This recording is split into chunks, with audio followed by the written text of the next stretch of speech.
ನಮಸ್ಕಾರ ಸ್ನೇಹಿತರೆ, ಸ್ಮಾರ್ಟ್ ಕನ್ನಡಿಗ ಚಾನಲ್ಗೆ ನಿಮ್ಮೆಲ್ಲರಿಗೂ ಸ್ವಾಗತ. ಇವತ್ತಿನ ದಿವಸ ನಾನು ಈ ಒಂದು ಪರ್ಟಿಕ್ಯುಲರ್ ವಿಡಿಯೋದಲ್ಲಿ PGCET, KMAT ಅಥವಾ ಮ್ಯಾಟ್ ಎಕ್ಸಾಮಿನೇಷನ್ನ ಬರೆದಿರುವಂಥವ್ರು ಡಾಕ್ಯುಮೆಂಟ್ ವೆರಿಫಿಕೇಷನ್ ಪ್ರಾಸೆಸ್ಸಿಗೆ ಯಾವ ಡಾಕ್ಯುಮೆಂಟ್ಸ್ಗಳನ್ನು ಕಂಪಲ್ಸರಿಯಾಗಿ ನೀವು ತೊಗೊಂಡು ಹೋಗಬೇಕು ಅನ್ನೋದ್ರ ಬಗ್ಗೆ ಕಂಪ್ಲೀಟ್ ಇನ್ಫಾರ್ಮೇಷನ್ನ ತಿಳಿಸ್ಕೊಡ್ತಾ ಇದ್ದೀನಿ. ಹಾಗಾಗಿ ನೀವು ಈ ಒಂದು ವಿಡಿಯೋನ ಸ್ಕಿಪ್ ಮಾಡ್ದಲೇ ಎಲ್ಲೂ ಸಹ ನೀವು ಪಾಸ್ ಮಾಡಿದರೆ ಕಂಪ್ಲೀಟ್ ವಿಡಿಯೋನ ನೋಡಿದರೆ ನಿಮ್ಮ ಯಾವ ರೀತಿ ಕನ್ಫ್ಯೂಷನ್ಸ್ ಇದ್ದರೂ ಕ್ಲಿಯರ್ ಆಗುತ್ತೆ. ನಾನು ಇಲ್ಲಿ ನಿಮಗೆ ಯಾವ ಡಾಕ್ಯುಮೆಂಟ್ಸನ್ನು ಪ್ರಿಪೇರ್ ಮಾಡಿ ಇಟ್ಕೊಂಡಿರಿ ಅಂತ ಹೇಳ್ತೀನಲ್ವಾ, ಅದರದ್ದು ಪ್ರತಿಯೊಂದು ಡಾಕ್ಯುಮೆಂಟ್ ಸೆಟ್ಟನ್ನು ಒಂದು ಸೆಟ್ ಒರಿಜಿನಲ್ ಸೆಟ್ಟನ್ನು ಇಟ್ಕೋಬೇಕು. ಅದ್ರ ಜೊತೆ 4 ಸೆಟ್ ಜೆರಾಕ್ಸನ್ನು ಮಾಡಿಸ್ಬಿಟ್ಟು ಈ ಎಲ್ಲ ಡಾಕ್ಯುಮೆಂಟ್ಸಿಗೆ ಜೆರಾಕ್ಸ್ ಡಾಕ್ಯುಮೆಂಟ್ಸ್ ಏನಿರುತ್ತೆ ಅದಕ್ಕೆಲ್ಲದಕ್ಕೂ ಸಹ ಗೆಜೆಟೆಡ್ ಆಫೀಸರು ಅಥವಾ ಪ್ರಿನ್ಸಿಪಲ್ ಹತ್ರ ಸೀಲ್ ಮತ್ತು ಸೈನನ್ನು ಹಾಕಿಸಿ. ಇಲ್ಲಿ ಅವರು 3 ಸೆಟ್ ಜೆರಾಕ್ಸನ್ನು ಮಾತ್ರ ಕೇಳ್ತಾರೆ ಡಾಕ್ಯುಮೆಂಟ್ ವೆರಿಫಿಕೇಷನ್ ಪರ್ಪಸ್ಸಿಗೆ. ನೀವು ಸೇಫರ್ ಸೈಡ್ 4 ಸೆಟ್ ಜೆರಾಕ್ಸ್ ಅಂದರೆ 1 ಸೆಟ್ ಜೆರಾಕ್ಸನ್ನು ಎಕ್ಸ್ಟ್ರಾ ಇಟ್ಕೊಂಡಿದ್ರೆ ನಿಮಗೆ ಅಡ್ಮಿಷನ್ ಟೈಮ್ನಲ್ಲಿ ಸಹ ಹೆಲ್ಪ್ ಆಗುತ್ತೆ. ಮತ್ತು ನೀವು ಜೆರಾಕ್ಸ್ ಕಾಪಿಗಳನ್ನು ಹುಡುಕಿ ಗೆಜೆಟೆಡ್ ಆಫೀಸರ್ ಹತ್ರ ಸೀಲ್ ಸೈನ್ ಹಾಕ್ಸೋದೆಲ್ಲ ತುಂಬ ಪ್ರಾಬ್ಲಮ್ ಆಗಿಬಿಡುತ್ತೆ. ಹಾಗಾಗಿ ನೀವು 4 ಸೆಟ್ ಜೆರಾಕ್ಸನ್ನು ಮಾಡಿಸಿ. ಸೊ ಇಲ್ಲಿ ನಿಮಗೆ ತುಂಬ ಇಂಪಾರ್ಟೆಂಟ್ ಆಗಿರುವಂಥ ಫಸ್ಟ್ ಡಾಕ್ಯುಮೆಂಟ್ ಏನಂತಂದರೆ PGCET, KMAT ಅಥವಾ ಮ್ಯಾಟ್ ಆನ್ಲೈನ್ಗೆ ಅಪ್ಲೈ ಮಾಡಿರ್ತೀರಲ್ವಾ, ಎಕ್ಸಾಮಿಗೆ ಆನ್ಲೈನಲ್ಲಿ ಅಪ್ಲೈ ಮಾಡಿರುವಂಥ ಫೈನಲ್ ಪ್ರಿಂಟೌಟ್ ಏನಿದೆ ಅದನ್ನು ನೀವು ಡೌನ್ಲೋಡ್ ಮಾಡಿಬಿಟ್ಟು ಇಟ್ಕೊಳ್ಳಿ. ಈ ಒಂದು ಡಾಕ್ಯುಮೆಂಟನ್ನು 4 ಜೆರಾಕ್ಸ್ ತೊಗೊಂಡ್ಬಿಟ್ಟು ಅದಕ್ಕೆ ಗೆಜೆಟೆಡ್ ಆಫೀಸರು ಅಥವಾ ನಿಮ್ಮ ಒಂದು ಕಾಲೇಜ್ ಪ್ರಿನ್ಸಿಪಲ್ ಹತ್ರ ಸೀಲ್ ಮತ್ತು ಸೈನನ್ನು ಹಾಕಿಸಿ. ನೆಕ್ಸ್ಟ್ ಇಲ್ಲಿ PGCET, KMAT ಅಥವಾ ಮ್ಯಾಟ್ ಅಪ್ಲಿಕೇಶನ್ನಿನ ಫೀ ರೆಸಿಪ್ಟ್ ತುಂಬ ಇಂಪಾರ್ಟೆಂಟ್ ಆಗುತ್ತೆ. ನೀವು ಈ ಒಂದು ಎಕ್ಸಾಮ್ ಅಪ್ಲಿಕೇಶನ್ ಫೀಸನ್ನು ಈದರ್ ನೀವು ಬ್ಯಾಂಕ್ ಚಲನ್ ಮೂಲಕ ಪೇ ಮಾಡಿದರೂ ಸರಿ ಅಥವಾ ಆನ್ಲೈನಲ್ಲಿ ಪೇಮೆಂಟ್ ಮಾಡಿದರೂ ಸರಿ, ಪೇಮೆಂಟ್ ಸಕ್ಸಸ್ಫುಲ್ ಅನ್ನೋವಂಥ ಒಂದು ಮೆಸೇಜ್ ಬಂದಿರುತ್ತಲ್ವ ನಿಮ್ಮ ಒಂದು ಅಪ್ಲಿಕೇಶನ್ ಫಾರ್ಮ್ ಕಂಪ್ಲೀಟ್ ಆದಮೇಲೆ, ಅದು ಒಂದು ಡೀಟೇಲ್ಸ್ ನಿಮ್ಮ KEA ವೆಬ್ಸೈಟ್ನಲ್ಲಿ ನಿಮಗೆ ಸಿಗುತ್ತೆ. ಎಲ್ಲಿ ಮಾಡಿರ್ತೀರಾ ಅಲ್ಲಿ. ಸೊ ಇದನ್ನು ನೀವು ಈಸಿಯಾಗಿ ಡೌನ್ಲೋಡ್ ಮಾಡ್ಕೋಬೋದು. ಈ ಒಂದು ಡೌನ್ಲೋಡ್ ಮಾಡಿರುವಂಥ ಒಂದು ಕಾಪಿಯನ್ನು 4 ಜೆರಾಕ್ಸ್ ಮಾಡಿಸ್ಬಿಟ್ಟು 4 ಸೆಟ್ ಜೆರಾಕ್ಸ್ ಮಾಡಿಸಿ ಗೆಜೆಟೆಡ್ ಆಫೀಸರು ಅಥವಾ ಪ್ರಿನ್ಸಿಪಲ್ ಹತ್ರ ಸೀಲ್ ಮತ್ತು ಸೈನನ್ನು ಕಂಪಲ್ಸರಿಯಾಗಿ ಮಾಡಿಸಿ ಇಟ್ಕೊಳ್ಳಿ. Next important document admission ticket ಅಥವಾ ಹಾಲ್ ಟಿಕೆಟ್. ನೀವು PGCET ಎಕ್ಸಾಮಿನೇಷನ್ ಕೊಡೋಕ್ಕೆ ಹೋದಾಗ ನಿಮ್ಮ ಒಂದು ಹಾಲ್ ಟಿಕೆಟ್ ಮೇಲೆ ಇನ್ವಿಜಿಲೇಟರ್ ಸೈನ್ ಮಾಡಿರ್ತಾರಲ್ವ, ಎಕ್ಸಾಮಿನೇಷನ್ಗೆ ಇನ್ವಿಜಿಲೇಟರ್ ಬಂದಿರೋರು ಸೈನ್ ಮಾಡಿರುವಂಥ ಒಂದು ಹಾಲ್ ಟಿಕೆಟು ಒರಿಜಿನಲ್ ಡಾಕ್ಯುಮೆಂಟ್ ಆಗಿ ಇಲ್ಲಿ ಕನ್ಸಿಡರ್ ಮಾಡ್ತಾರೆ. ಈ ಒಂದು ಡಾಕ್ಯುಮೆಂಟಿಗೆ ನೀವು 4 ಜೆರಾಕ್ಸನ್ನು ತೆಗೆಸ್ಬಿಟ್ಟು ಸೀಲ್ ಮತ್ತು ಸೈನನ್ನು ಗೆಜೆಟೆಡ್ ಆಫೀಸರು ಅಥವಾ ಪ್ರಿನ್ಸಿಪಲ್ ಹತ್ರ ಸೀಲ್ ಮತ್ತು ಸೈಲನ್ನು ಮಾಡಿಸ್ಬಿಟ್ಟು ಇಟ್ಕೊಳ್ಳಿ. ನೆಕ್ಸ್ಟ್ ಇಂಪಾರ್ಟೆಂಟ್ ಡಾಕ್ಯುಮೆಂಟ್ ಬಂದುಬಿಟ್ಟು ಟ್ರಾನ್ಸ್ಫರ್ ಸರ್ಟಿಫಿಕೇಟು. ಇದು ಬಂದುಬಿಟ್ಟು TC.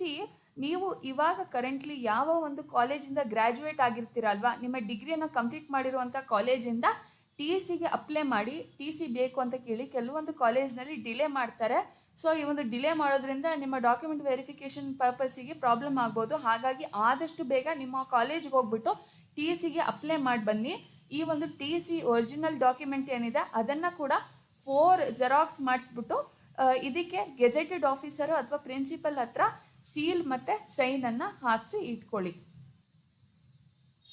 ನೆಕ್ಸ್ಟ್ ಇಲ್ಲಿ ಕ್ಯಾರೆಕ್ಟರ್ ಸರ್ಟಿಫಿಕೇಟ್ ಕೂಡ ತುಂಬ ಇಂಪಾರ್ಟೆಂಟ್ ಆಗುತ್ತೆ ಡಾಕ್ಯುಮೆಂಟ್ ವೆರಿಫಿಕೇಷನ್ ಟೈಮ್ನಲ್ಲಿ. ಈ ಒಂದು ಕ್ಯಾರೆಕ್ಟರ್ ಸರ್ಟಿಫಿಕೇಟ್ ಅಂದರೆ ಈ ಥರ ಒಂದು ಬ್ಲ್ಯಾಂಕ್ ಡಾಕ್ಯುಮೆಂಟ್ ಇರುತ್ತೆ. ಇದರೊಳಗೆ ನಿಮ್ಮ ಒಂದು ಡೀಟೇಲ್ಸನ್ನು ನೀವು ಫಿಲ್ ಮಾಡಿಬಿಟ್ಟು ನಿಮ್ಮ ಕಾಲೇಜ್ ಪ್ರಿನ್ಸಿಪಲ್ ಹತ್ರ ಸೀಲ್ ಮತ್ತು ಸೈನನ್ನು ಹಾಕ್ಸ್ಕೊಬೇಕಾಗತ್ತೆ.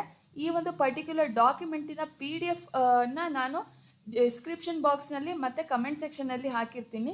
ಇದನ್ನು ನೀವು PDF ಫಾರ್ಮಲ್ಲಿ ಡೌನ್ಲೋಡ್ ಮಾಡ್ಕೊಂಬಿಟ್ಟು ಜೆರಾಕ್ಸ್ ಅಂಗಡಿಗೆ ಹೋಗಿ ನೀವು 4 ಪ್ರಿಂಟೌಟನ್ನು ತೆಗೆಸ್ಬಿಟ್ಟು ಇದನ್ನು ಒಂದು ಪ್ರಿಂಟೌಟನ್ನು 4 ಪ್ರಿಂಟೌಟಿಗೂ ಸಹ ನೀವು ನಿಮ್ಮ ಪ್ರಿನ್ಸಿಪಲ್ ಹತ್ರ ಸೀಲ್ ಮತ್ತು ಸೈನನ್ನು ಹಾಕಿಸಿ ಇಟ್ಕೊಂಡ್ರೆ ನಿಮ್ಮ ಕ್ಯಾರೆಕ್ಟರ್ ಸರ್ಟಿಫಿಕೇಟು ಡಾಕ್ಯುಮೆಂಟ್ ವೆರಿಫಿಕೇಷನ್ ಪರ್ಪಸ್ಸಿಗೆ ರೆಡಿ ಆಗುತ್ತೆ. ಸ್ನೇಹಿತರೆ, ನೆಕ್ಸ್ಟ್ ಬಂದುಬಿಟ್ಟು ಇಲ್ಲಿ ಪ್ರಾವಿಷನಲ್ ಡಿಗ್ರಿ ಸರ್ಟಿಫಿಕೇಟ್ ಕೂಡ ತುಂಬ ಇಂಪಾರ್ಟೆಂಟು. ಯಾಕಂತಂದರೆ ನೀವು ಡಿಗ್ರಿ ಪಾಸಾಗಿದ್ದರೂ ಸಹ ನಿಮ್ಮ ಹತ್ರ ಒರಿಜಿನಲ್ ಮಾರ್ಕ್ಸ್ ಕಾರ್ಡ್ ಇರೋದಿಲ್ಲ ಎಷ್ಟೊಂದು ಜನದ ಹತ್ರ. ಹಾಗಾಗಿ ಪ್ರಾವಿಷನಲ್ ಡಿಗ್ರಿ ಮಾರ್ಕ್ಸ್ ಕಾರ್ಡನ್ನೇ ಇಲ್ಲಿ KEA ಕಡೆಯಿಂದ ಇವರು ಒರಿಜಿನಲ್ ಆಗಿ ನಿಮ್ಮ ಒಂದು ಡಿಗ್ರಿ ಪಾಸಾಗಿದೆ ಅನ್ನೋವಂಥ ಒಂದು ಲೀಗಲ್ ಡಾಕ್ಯುಮೆಂಟ್ ಅಂತ ಇದನ್ನೇ ಕನ್ಸಿಡರ್ ಮಾಡ್ತಾರೆ. ಹಾಗಾಗಿ ನೀವು ಪ್ರಾವಿಷನಲ್ ಡಿಗ್ರಿ ಸರ್ಟಿಫಿಕೇಟನ್ನು ಕಂಪಲ್ಸರಿಯಾಗಿ ನಿಮ್ಮ ಹತ್ರ ಇಟ್ಕೊಂಡಿರಬೇಕು. ನಿಮ್ಮ ಕಾಲೇಜ್ನಲ್ಲಿ ಆದಷ್ಟು ಬೇಗ ಹೋಗ್ಬಿಟ್ಟು ಪ್ರಾವಿಷನಲ್ ಡಿಗ್ರಿ ಸರ್ಟಿಫಿಕೇಟ್ ಬೇಕು ಅಂತ ಹೇಳ್ಬಿಟ್ಟು ಅವ್ರ ಹತ್ರ ವಿಚಾರಿಸಿ. ಇನ್ ಕೇಸ್ ಕಾಲೇಜ್ನಲ್ಲಿ ಇಲ್ಲ ಅಂತಂದರೆ ಕೆಲವೊಂದು ಸತಿ ಅವರು ಯೂನಿವರ್ಸಿಟಿಗೆ ಹೋಗ್ಬಿಟ್ಟು ನೀವೇ ಪ್ರಾವಿಷನಲ್ ಡಿಗ್ರಿ ಸರ್ಟಿಫಿಕೇಟ್ ತೊಗೊಂಬನ್ನಿ ಅಂತ ಹೇಳಿ ಇನ್ಸ್ಟ್ರಕ್ಟ್ ಮಾಡ್ತಾರೆ. ಹಾಗಾಗಿ ಈ ಒಂದು ಪ್ರಾಸೆಸ್ ಸ್ಲೈಟಾಗಿ ಡಿಲೇ ಆಗೋ ಚಾನ್ಸಸ್ ಇರುತ್ತೆ. ನೀವು ಆದಷ್ಟು ಬೇಗ ಪ್ರಾವಿಷನಲ್ ಡಿಗ್ರಿ ಸರ್ಟಿಫಿಕೇಟನ್ನು ಕಲೆಕ್ಟ್ ಮಾಡಿ ಇಟ್ಕೊಳ್ಳಿ. ಈ ಒಂದು ಪ್ರಾವಿಷನಲ್ ಡಿಗ್ರಿ ಸರ್ಟಿಫಿಕೇಟನ್ನು ಸಹ ನೀವು 4 ಜೆರಾಕ್ಸನ್ನು ಮಾಡಿಸ್ಬಿಟ್ಟು ಗೆಜೆಟೆಡ್ ಆಫೀಸರು ಅಥವಾ ನಿಮ್ಮ ಕಾಲೇಜ್ ಪ್ರಿನ್ಸಿಪಲ್ ಹತ್ರ ಸೀಲ್ ಮತ್ತು ಸೈನನ್ನು ಹಾಕ್ಸ್ಬಿಟ್ಟು ಇಟ್ಕೊಳ್ಳಿ. ಗೈಸ್, ನೆಕ್ಸ್ಟ್ ಬಂದುಬಿಟ್ಟು ಮೈಗ್ರೇಷನ್ ಸರ್ಟಿಫಿಕೇಟ್. ಈ ಒಂದು ಮೈಗ್ರೇಷನ್ ಸರ್ಟಿಫಿಕೇಟ್ ಕೂಡ ತುಂಬ ಇಂಪಾರ್ಟೆಂಟ್ ಆಗಿರುತ್ತೆ ಡಾಕ್ಯುಮೆಂಟ್ ವೆರಿಫಿಕೇಷನ್ ಪರ್ಪಸ್ಸಿಗೆ. ಸೊ ಈ ಒಂದು ಮೈಗ್ರೇಷನ್ ಸರ್ಟಿಫಿಕೇಟ್ನು ಸಹ ನೀವು ಕಾಲೇಜ್ನಲ್ಲೇ ಇದ್ರ ಬಗ್ಗೆ ವಿಚಾರಿಸಿ. ಇನ್ ಕೇಸ್ ಅವ್ರ ಹತ್ರ ಇಲ್ಲ ಅಂತಂದರೆ ಯೂನಿವರ್ಸಿಟಿಗೆ ಹೋಗ್ಬಿಟ್ಟು ನೀವು ಇಸ್ಕೊಂಬರ್ಬೇಕಾಗತ್ತೆ. ಈ ಒಂದು ಮೈಗ್ರೇಷನ್ ಡಾಕ್ಯುಮೆಂಟನ್ನು ಸಹ ನೀವು ರೆಡಿ ಮಾಡಿ ಇಟ್ಕೊಂಡು ಮೈಗ್ರೇಷನ್ ಸರ್ಟಿಫಿಕೇಟನ್ನು 4 ಜೆರಾಕ್ಸ್ ತೆಗೆಸ್ಬಿಟ್ಟು ಗೆಜೆಟೆಡ್ ಆಫೀಸರು ಅಥವಾ ಪ್ರಿನ್ಸಿಪಲ್ ಹತ್ರ ಸೀಲ್ ಮತ್ತು ಸೈನನ್ನು ಹಾಕ್ಸ್ಬಿಟ್ಟು ರೆಡಿ ಮಾಡಿ ಇಟ್ಕೊಂಡಿರಿ. ನೆಕ್ಸ್ಟ್ ಬಂದುಬಿಟ್ಟು ನಿಮ್ಮ ಆಧಾರ್ ಕಾರ್ಡು, ನಿಮ್ಮ ಫೋಟೋ ಮತ್ತು ಪರ್ಸ್ನಲ್ ಡೀಟೇಲ್ಸ್ ಎಲ್ಲ ಕಾಣುತ್ತಲ್ಲ, ಆ ಒಂದು ಸೆಕ್ಷನ್ ಇರುವಂತಹ ಆಧಾರ್ ಕಾರ್ಡನ್ನು ನೀವು ಒರಿಜಿನಲ್ ಡಾಕ್ಯುಮೆಂಟ್ ಆಗಿ ಆಧಾರ್ ಕಾರ್ಡನ್ನು ತೊಗೊಂಡು ಹೋಗಲೇಬೇಕು ಡಾಕ್ಯುಮೆಂಟ್ ವೆರಿಫಿಕೇಷನ್ ಪರ್ಪಸ್ಸಿಗೆ.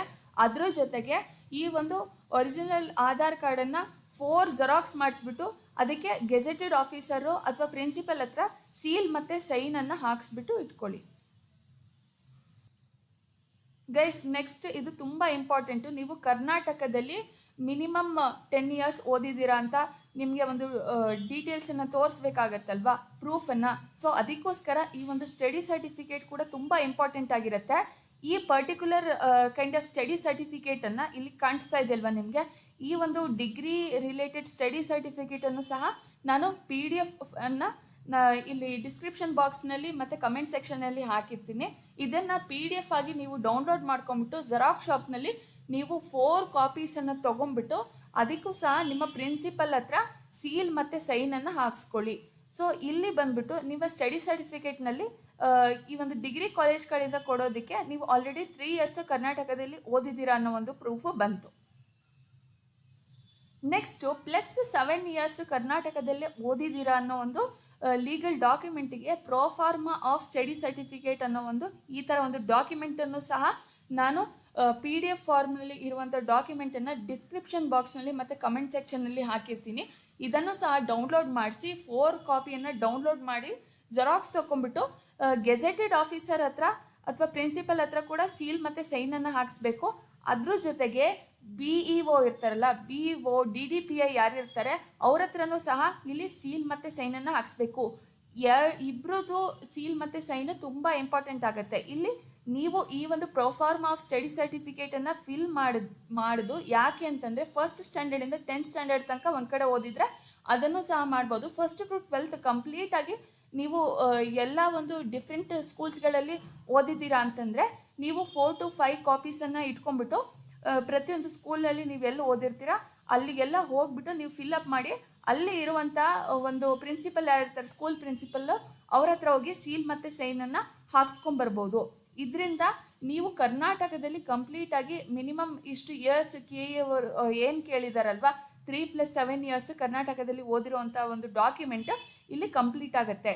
ಇಲ್ಲಿ ಗೆಜೆಟೆಡ್ ಆಫೀಸರ್ ಅಥವಾ ಪ್ರಿನ್ಸಿಪಲ್ ಸೈನ್ ಕೂಡ ಇಂಪಾರ್ಟೆಂಟು. ಅದ್ರ ಜೊತೆಗೆ BEO ಸೈನು ಅಥವಾ DDPI ಸೈನ್ ಏನಿದೆ ಅದು ಕೂಡ ಇಂಪಾರ್ಟೆಂಟು. ಈ ಇಬ್ಬರು ಆಫೀಸರ್ಗಳ ಸೈನ್ ಕೂಡ ತುಂಬ ಇಂಪಾರ್ಟೆಂಟ್ ಆಗುತ್ತೆ. ಇಲ್ಲಿ ನೋಡಿ, ಇಲ್ಲಿ ಸಿಗ್ನೇಚರ್ ಆ್ಯಂಡ್ ಸೀಲ್ ಇದೆಯಲ್ಲ, ಇಲ್ಲಿ ನಿಮ್ಮ ಒಂದು ಸ್ಕೂಲ್ ಪ್ರಿನ್ಸಿಪಲ್ ಇರ್ತಾರಲ್ಲ ಅವ್ರದ್ದು ಸೀಲ್ ಸೈನ್ ಹಾಕ್ಸಿ.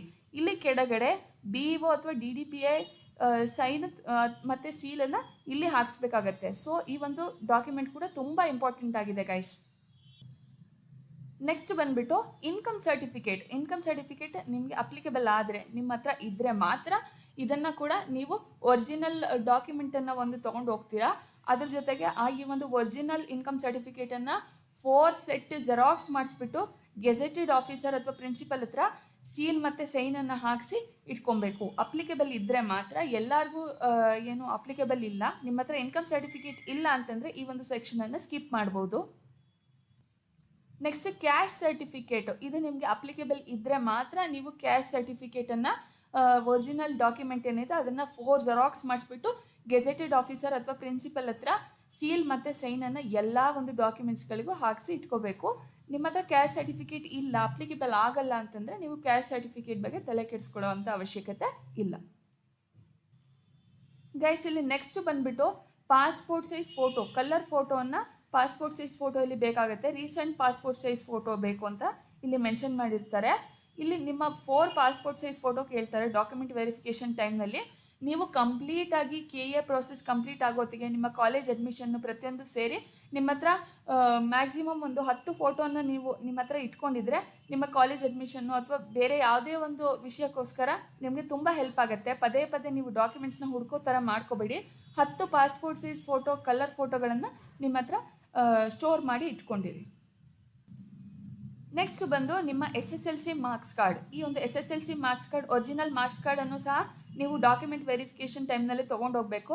ಅದ್ರ ಜೊತೆಗೆ ಈ ಒಂದು SSLC ಒರಿಜಿನಲ್ ಮಾರ್ಕ್ಸ್ ಕಾರ್ಡನ್ನು 4 ಸೆಟ್ ಜೆರಾಕ್ಸ್ ಮಾಡಿಸ್ಬಿಟ್ಟು ಈ ಎಲ್ಲ 4 ಸೆಟ್ಟಿಗೂ ಸೀಲ್ ಮತ್ತು ಸೈನನ್ನು ಹಾಕ್ಸ್ಬೇಕು. ಯಾರ ಹತ್ರ ಅಂತಂದರೆ ಗೆಜೆಟೆಡ್ ಆಫೀಸರು ಅಥವಾ ಪ್ರಿನ್ಸಿಪಲ್ ಹತ್ರ ಸೀಲ್ ಮತ್ತು ಸೈನನ್ನು ಹಾಕ್ಸ್ಬಿಟ್ಟು ಇಟ್ಕೊಳ್ಳಿ.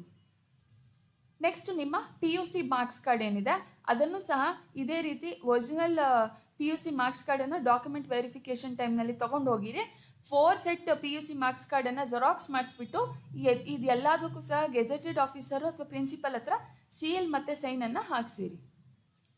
ನೆಕ್ಸ್ಟು ನಿಮ್ಮ ಡಿಗ್ರಿಯ ಎಲ್ಲ ಸೆಮಿಸ್ಟರ್ಗಳ ಮಾರ್ಕ್ಸ್ ಕಾರ್ಡು ಇಲ್ಲಿ ಬೇಕಾಗತ್ತೆ. ಎಲ್ಲ ಸೆಮಿಸ್ಟರ್ನ ಮಾರ್ಕ್ಸ್ ಕಾರ್ಡು ನಿಮ್ಮ ಹತ್ರ ಇದ್ದರೆ ಆ ಎಲ್ಲ ಮಾರ್ಕ್ಸ್ ಕಾರ್ಡಿನ ಒರಿಜಿನಲ್ ಮಾರ್ಕ್ಸ್ ಕಾರ್ಡ್ಗಳು, ಅದ್ರ ಜೊತೆಗೆ ಎಲ್ಲ ಸೆಮಿಸ್ಟರಿನ ಒರಿಜಿನಲ್ ಮಾರ್ಕ್ಸ್ ಕಾರ್ಡಿನ 4 ಸೆಟ್ ಜೆರಾಕ್ಸ್ಗಳು, ಇದೆಲ್ಲದಕ್ಕೂ ಸಹ ಗೆಜೆಟೆಡ್ ಆಫೀಸರು ಅಥವಾ ಪ್ರಿನ್ಸಿಪಲ್ ಹತ್ರ ಸೀಲ್ ಮತ್ತು ಸೈನನ್ನು ಹಾಕಿಸಿ. ಇಲ್ಲಿ ಇನ್ ಕೇಸ್ ನಿಮ್ಮ ಹತ್ರ ಯಾವುದಾದ್ರೂ ಸೆಮಿಸ್ಟರಿನ ಒರಿಜಿನಲ್ ಮಾರ್ಕ್ಸ್ ಕಾರ್ಡ್ ಇಲ್ಲ ಅಂತಂದರೆ ನೀವು ಆನ್ಲೈನಲ್ಲಿ ರಿಸಲ್ಟ್ ನೋಡ್ತಿರಲ್ವಾ, ಆನ್ಲೈನ್ ರಿಸಲ್ಟಿನ ಪ್ರಿಂಟ್ಔಟ್ಗಳನ್ನು ಇಟ್ಕೊಳ್ಳಿ. ಆನ್ಲೈನ್ ರಿಸಲ್ಟಿನ ಪ್ರಿಂಟ್ಔಟನ್ನು 4 ಸೆಟ್ ಜೆರಾಕ್ಸನ್ನು ಮಾಡಿಸಿ ಸೀಲ್ ಸೈನನ್ನು ಹಾಕಿಸಿ ಇಟ್ಕೊಳ್ಳಿ. ನೆಕ್ಸ್ಟ್ ಇಲ್ಲಿ ವೆರಿ ಇಂಪಾರ್ಟೆಂಟು PGCET, KMAT ಮತ್ತು ಮ್ಯಾಟಿನ ಸ್ಕೋರ್ ಕಾರ್ಡ್. ಈ ಥರ ನಿಮಗೆ ಸ್ಕೋರ್ ಕಾರ್ಡು ರ್ಯಾಂಕಿಂಗ್ ಕಾಣುತ್ತೆ ಅಲ್ವಾ, ನಿಮ್ಮ ಒಂದು KA ಪೋರ್ಟಲ್ನಲ್ಲಿ ನಿಮಗೆ ಸಿಗುತ್ತೆ.